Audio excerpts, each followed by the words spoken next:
So hey guys, this is Himanshu Gupta. Welcome back to my channel. फिर से स्वागत है एक और नए जोश, एक नए एपिसोड, एक नई कहानी और एक नए एपिसोड के साथ। तो फाइनली आज वीडियो बनाने का मौका मुझे मिल चुका है। इतने दिनों से कोशिश कर रहा था कि भाई वीडियो बना लो, स्पेशली ये वीडियो बना लो, बट स्टडीज, जॉब, ऊपर से मेरे एग्जाम चल रहे हैं। एग्जाम में मतलब हमें प्रेजेंटेशन बनानी पड़ती है। तो जब एक वीडियो बनाने की कंसिस्टेंसी का वादा कर लिया तो क्यों ना उसको निभाएं एंड इस चैनल के ऊपर बढ़िया सी बढ़िया वीडियो बनाए एंड आप सबको भी कनाडा के बारे में इन्फॉर्मेशन मिलती रहे। So as you already see the title that I already studied these 3 things in Canada and ये 3 चीजें मुझे बहुत ज़्यादा हेल्प कर रही है। जब मैं कनाडा आया था और उससे आने से पहले मेरा एक एम्बिशन था कि मैं हमेशा अपनी चीज़ें बहुत ऑन टाइम रखूँ और हमेशा एक फ्यूचर को लेके चलूँ कि मुझे उन चीज़ों को फेस नहीं करना जो एक नॉर्मल बच्चा करता है यहाँ पे आगे as a international student. For example, यहाँ पे बहुत से बच्चों को बहुत लेट पता चलता है। क्रेडिट स्कोर भी कुछ होता है, क्रेडिट हिस्ट्री भी बनानी होती है। मतलब ये तो मैं एक एग्जाम्पल ले रहा हूँ जो कुछ बच्चों को पता नहीं है और बहुत से जो बच्चों को ऑलरेडी नहीं पता है। तो अगर आप भी कनाडा की प्लानिंग कर रहे हो या कहीं भी जाने की प्लानिंग कर रहे हो तो स्पेशली 3 चीज़ें आपको बहुत ज़्यादा हेल्प करेगी ज़िंदगी में और हमेशा आप अपनी चीज़ें ऑन टाइम कर पाओगे एंड कभी भी आपको किसी चीज़ की टेंशन नहीं होगी, ना फाइनेंशियली होगी ना मेंटली होगी।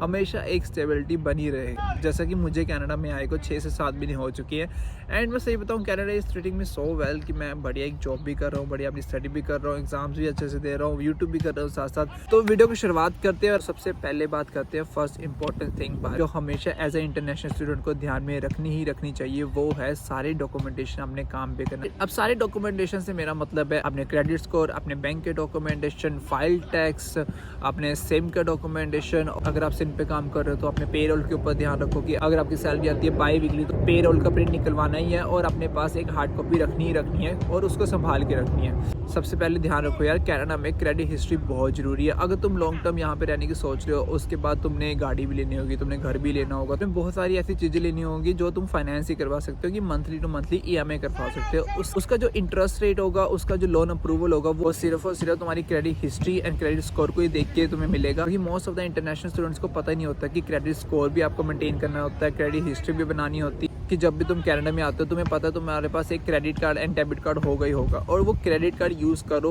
वो तुम्हारे खर्चे तो महीने के महीने होंगे, तुम्हारी क्रेडिट की लिमिट होती है, उसका सिर्फ 30% यूज़ करना होता है। उससे ही तुम्हारी एक अच्छी क्रेडिट हिस्ट्री बननी शुरू हो जाएगी और उससे तुम्हारा क्रेडिट स्कोर बढ़ना शुरू हो जाएगा। अब बात करते हैं कि थोड़ी और डॉक्यूमेंटेशन बारे से। G1 एंड G2 लाइसेंस लेना बहुत ज़्यादा जरूरी हो जाता है। कुछ स्टूडेंट्स को लगता है कि G1 या G2 लाइसेंस लेना इतना जरूरी नहीं है, उनके पास कौन सा गाड़ी है। अभी बात सिर्फ गाड़ी लेना नहीं है, बात सिर्फ तुम्हारे ये भी है कि तुम्हारे पास एक कनाडा की लीगल नेशनल आइडेंटिटी भी होनी चाहिए कि तुम कहीं भी चले जाओ सिर्फ वहाँ पे एज अ ID प्रूफ तुम्हें सिर्फ अपना पासपोर्ट या तुम्हारे पास दिखाने के लिए तुम्हारे पास एक लीगल नेशनल आइडेंटिटी भी होनी चाहिए कनाडा की। एंड G2 का लाइसेंस लेना कनाडा में इसलिए इतना जरूरी होता है कि कल को जब तुम गाड़ी लेने जाते हो तो उसकी इंश्योरेंस, उसकी फाइनेंस, वो सारा कुछ तुम्हारे G2 का लाइसेंस की हिस्ट्री देखेंगे क्योंकि वो आपका लाइसेंस कितना पुराना है, उस हिसाब से आपको इंश्योरेंस मिलेगी, जो आपका लोन होगा वो अप्रूव होगा। एंड डॉक्यूमेंटेशन में मुझे लगता है थर्ड से सबसे ज़्यादा जरूरी है कि कनाडा के टैक्सेस के बारे में जानना। तो कनाडा के टैक्सेस बारे इन्फॉर्मेशन इसलिए इतना जरूरी होता है। बच्चे थोड़े से अनअवेयर होते हैं कि कनाडा में टैक्सेस कितने लगते हैं, कौन से प्रोविंस में कितना टैक्स लगता है, ओंटारियो में कितना टैक्स लगता है, ब्रिटिश कोलंबिया कितना टैक्स लगता है, अल्बर्टा में कितना टैक्स लगता है। जब तुम एक कमाना शुरू करते हो, जब तुम्हारी सैलरी आती है तो तुम लगा लेते हो कि हाँ यार 16.5 मेरी पे है, मैंने इतने घंटे लगाए हैं, उसके हिसाब से तुम मल्टीप्लिकेशन कर लेते हो और तुम्हें लगता है कि तुम्हारी सैलरी हफ्ते की इतनी आएगी। बट जब टैक्स तुम्हारी सैलरी में से डिडक्ट होता है और उसके बाद जो सैलरी आती है तो भाई बहुत ज़्यादा एक शौक लगता है कि इतना ज़्यादा टैक्स कट जाता है, सारी की सारी कैलकुलेशन तुम्हारी बिगड़ जाती है और तुम्हें ऐसा हो जाता है कि भाई ये क्या हो गया, ये तो डिजास्टर वाली चीज़ होगी। तो तुम्हें पहले ही पता होता है कि तुम्हारी सैलरी इतनी आनी है टैक्स डिडक्ट करके, तो तुम उस हिसाब से अपनी कैलकुलेशन करते, उस हिसाब से अपना बजट बनाते, ये सारी चीज़ें उस हिसाब से बनाते। सेकंड मोस्ट इंपॉर्टेंट थिंग जो मैंने कनाडा में रह के रियलाइज़ की है और जब मैं इंडिया में था तब भी मैं इस चीज़ बारे सोचता रहता था, बट मुझे था कि मैं कनाडा में जब जाऊँगा तो ये चीज़ एग्जीक्यूट करूँगा ही करूँगा। कनाडा एक ऐसा देश है कि जहाँ पे तुम्हारी सैलरी आती कितनी है और तुम्हारे खर्चे कितने हो जाते हैं। एज ए न्यू इमिग्रेंट जब तुम कनाडा में आते हो तो मैं ऐसा लगता है कि मैं ये भी ले लूँ, मैं वो भी ले लूँ।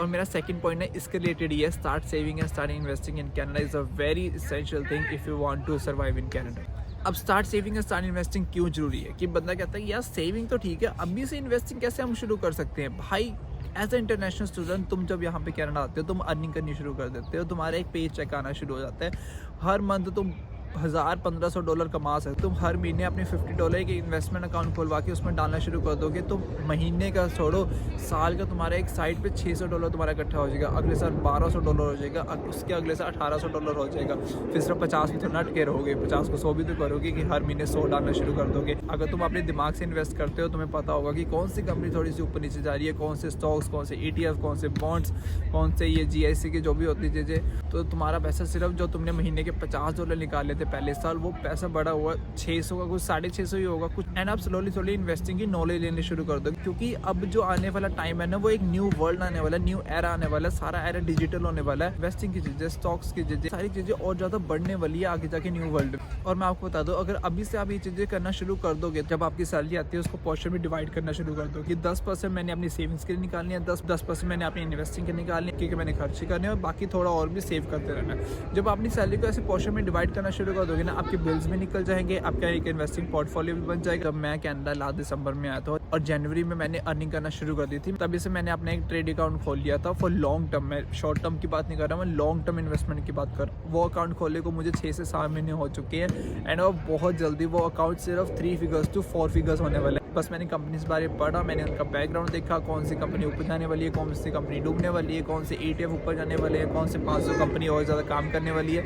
मैंने बस थोड़ा उसमें पैसा डाला और एक्चुअली वो ग्रो हुआ है, उस चीज़ में मुझे बेनिफिट मिला है। मैं सिर्फ अपना एक्सपीरियंस शेयर कर रहा हूँ। In the end it's all depend upon you, how you want to use your money, how you want to use your earning, how you want to save your money. ठीक है, it's all depend upon you, it's just my experience which I am sharing with you.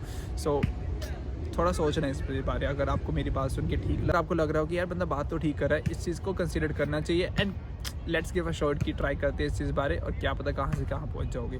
कुछ knowledge ही मिलेगी, कुछ experience ही gain करोगे उसमें। And भाई को thank you बोलो। ऑलराइट, अब हम वीडियो के आगे थर्ड मोस्ट इंपॉर्टेंट चीज़ के बारे जो मैं आपको बताना चाहूँगा। कनाडा में छोड़ो, अगर आप दुनिया की किसी भी पार्ट में हो ना, तो आपको ये चीज़ अपने मन में रखनी चाहिए, ट्राई टू एक्सप्लोर मोर और you can say don't limit yourself. अगर मैं सिर्फ कनाडा में ही बात करूँ, यहाँ पे most of the international student, most of the new immigrants की यही सोच बनी हुई है, भाई अगर तू टिम हॉर्टन्स में काम कर रहा है, रेफरेंस से मुझे भी लगवा दे। भाई तू वेयर हाउस में काम कर रहा है, रेफरेंस से मुझे भी लगवा दे। मुझे ये नहीं समझ आ रहा कि भाई मेरी बात सुनो, तुम सारे इंडिया से आए, जो पोस्ट ग्रेजुएट स्टूडेंट्स हैं उनके पास तो स्टडी का एक बैकग्राउंड भी है इंडिया से। फॉर एग्जांपल मैं बिजनेस करके आया था, या जो भी बिजनेस करके आते हैं वो यहाँ पे आके क्यों सेल्स के लिए, मार्केटिंग के लिए, फाइनेंस के लिए, HR के लिए, किसी भी चीज़ के लिए जॉब अप्लाई क्यों नहीं कर, सारे उसी जॉब के लिए क्यों जाते हैं जो आसानी से मिल सकती है। मैं मानता हूँ ये चीज़ें कहने में बहुत आसान है, करने में बहुत मुश्किल। मैं सारी चीज़ें मानने को तैयार हूँ। स्टार्टिंग में कनाडा आया था, मैंने सबसे पहले जो जॉब की थी वो मेरी लेबर जॉब थी वेयर हाउस में, एंड वो जो मैंने खुद 4 से 5 महीने की है। उसके साथ मैंने वॉलमार्ट में भी काम किया एज अ कैशियर। मैं मानता हूँ मैंने भी वो चीज़ें की है, बट मैं सिर्फ उन्हीं चीज़ों पे नहीं रहा, मैं साथ साथ और भी बहुत कुछ ढूंढता गया। मुझे पता था कि मैं एक बिजनेस स्टडी करके आया हूँ, तो मैं आराम से सेल्स की जॉब कर सकता हूँ, मार्केटिंग कर सकता हूँ, कुछ भी बिजनेस के रिलेटेड जो भी जॉब्स होती है, अच्छी पोजीशन वाली जो जॉब्स होती है वो मैं कर सकता हूँ, क्योंकि मुझे पता है कि मेरे पास उस चीज़ का स्टडी बैकग्राउंड है। बट फिर भी मुझे पता था कि नहीं, अगर मैं फिर से अब वेयर हाउस में लग गया, फिर से अगर मैं उन्हीं चीज़ों में रह गया, तो कोई भी एक्सपीरियंस नहीं मिलेगा, मेरे अंदर कोई भी स्किल नहीं आएगी, मेरे अंदर कोई भी नॉलेज नहीं आएगी, कुछ उस चीज़ से कुछ गेन नहीं कर रहा हूँ, मैं सिर्फ थोड़े से पैसे कमा रहा हूँ जो आगे जाके मुझे सारी उम्र कमानी है। थोड़ा सा ना वाइड रेंज मिले, अपनी सोच को और बड़ा करने की कोशिश करें कि हाँ भाई ये भी जॉब्स होती है, ये भी बहुत अच्छी जॉब्स हैं, तुम मतलब बहुत अच्छे पे रेट पे बहुत अच्छी जॉब्स भी कर सकते हो, रेदर देन बहुत ज़्यादा डिफिकल्ट जॉब करना और उसका पे रेट भी बहुत ज़्यादा कम है। You gonna see yourself in the Canada, like what kind of job you want to do, what kind of dream you are pursuing, what kind of skills you want to improve in yourself. तो ये सारी चीज़ें ना तुम्हारे खुद के mindset पे ऊपर डिपेंड करती है कि तुम अपनी लाइफ को कैसे देखते हो और तुम कैसे रहना चाहते हो। अगर मैं एक पर्सनल एडवाइस दूँ तो हमेशा अपनी चीज़ों पे ध्यान रखो। सारी चीज़ें होती रहेंगी, तुम फीस भी निकालोगे, तुम सब कुछ कर लोगे, बट उसके बाद भी अगर तुम अपनी स्किल के ऊपर ध्यान नहीं दे रहे, उसके बाद भी अगर तुम नॉलेज इकट्ठी करना शुरू नहीं कर रहे, तो तुम्हारा थोड़ा सा फिर वही चीज़ें आ जाती है कि कनाडा में सर्वाइव करना मुश्किल हो जाएगा। अगर पहले से तुम एक स्किल बिल्डिंग वाली चीज़ें करनी शुरू कर दोगे, अगर तुम पहले से एक बिजनेस माइंडसेट लेके चलोगे या कुछ भी ऐसा माइंडसेट लेके चलोगे जिससे तुम्हारी लाइफ आगे जाके थोड़ी आसान हो जाएगी। बहुत सारी अपॉर्चुनिटीज़ है कनाडा में, बहुत कुछ है, तुम्हें बस एक चीज़ को सही जगह पे लगाने की ज़रूरत है, अपनी जो एनर्जी होती है वो सही जगह लगाने की ज़रूरत है।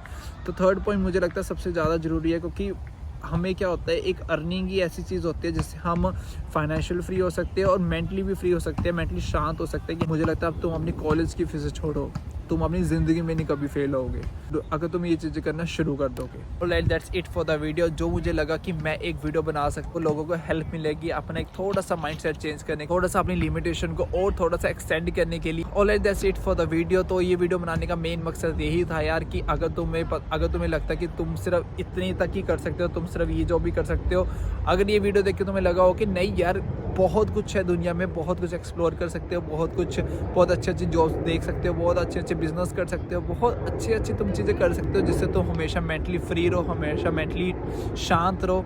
तो यार वीडियो को लाइक कर देना, कमेंट कर देना एंड सब्सक्राइब भी जरूर कर देना एंड उन बच्चों के साथ जरूर शेयर करना जो कनाडा में आने वाले। राइट, फिर मिलेंगे एक नई सफर, एक नए जोश, एक नई कहानी, एक नए एपिसोड के साथ। टिल देन अगर वीडियो पसंद आई तो लाइक कर देना, कमेंट कर देना, सब्सक्राइब कर देना एंड अपने फ्रेंड्स एंड फैमिली के साथ जरूर शेयर करना। तो फिर मिलते हैं अगली वीडियो में। Bye. Head up, that's a fact. Never looking back. I'ma keep myself on track. Keep my head up, staying strong.